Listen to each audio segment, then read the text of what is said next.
This is unfortunately so often the case. The second discard from an avoidant partner hurts worse than the first. The first is painful. You're blindsided. You had the rug pulled from under your feet. You were shown no closure, no empathy.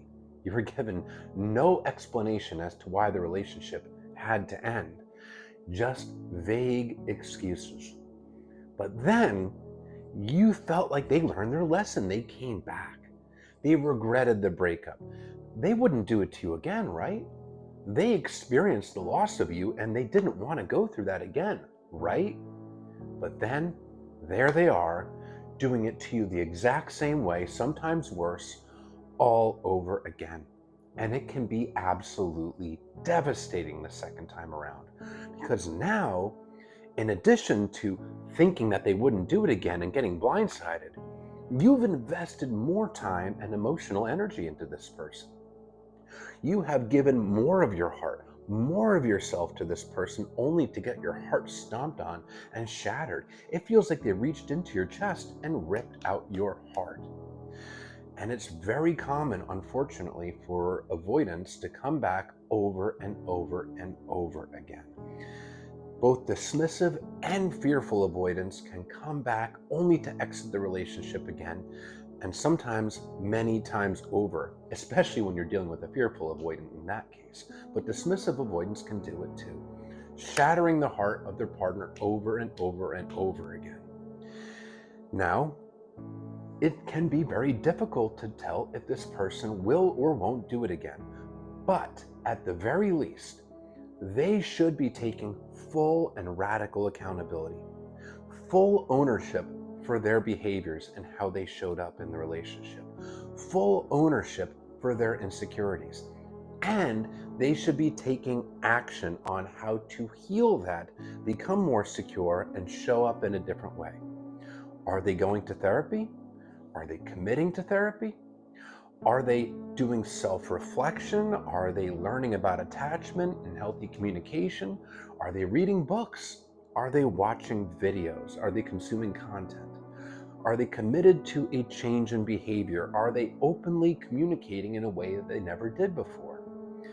If they're not doing any of that, they should be doing all of that, then rest assured, it is highly likely that they will discard you all over again.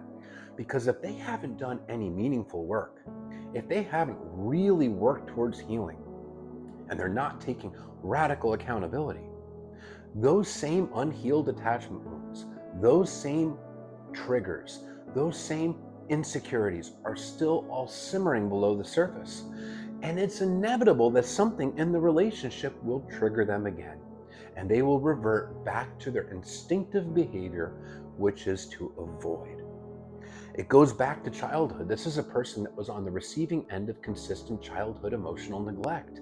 They grew up in households where they couldn't express themselves. You don't talk about feelings. Their feelings were rejected and dismissed. So they had to figure it all out on their own. And what they learned to do was to take their emotions and stuff them and put on a happy face and avoid dealing with any of the problems. They developed a deep wound of shame from this.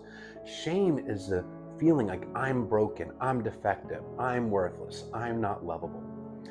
And they instinctively project the responsibility of their behaviors onto external things to avoid poking at that core wound of shame.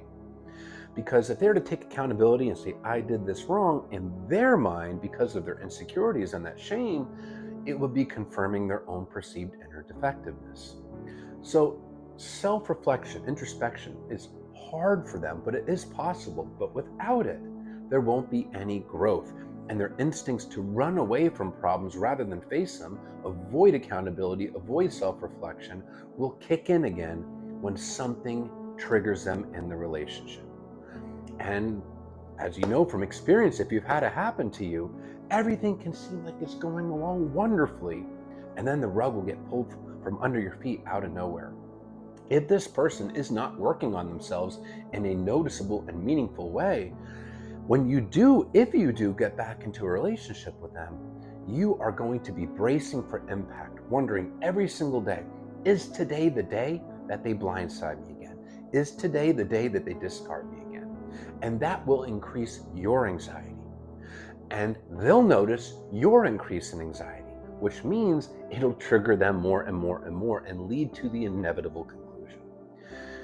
So, does that mean you should never take them back? Well, not necessarily. Whether you decide to give them another chance or not is up to you. But I would highly advise you to be very, very open and aware to see if this person is truly taking accountability and if they are committed towards healing and change and growth. If they are not doing that and you take them back with open arms, you're just asking to have your heart ripped out of your chest all over again and again and again and again. Don't do that to yourself. Protect yourself, hold boundaries, and make sure that they are working towards change, because it's not a fun thing to go through once, let alone twice or more.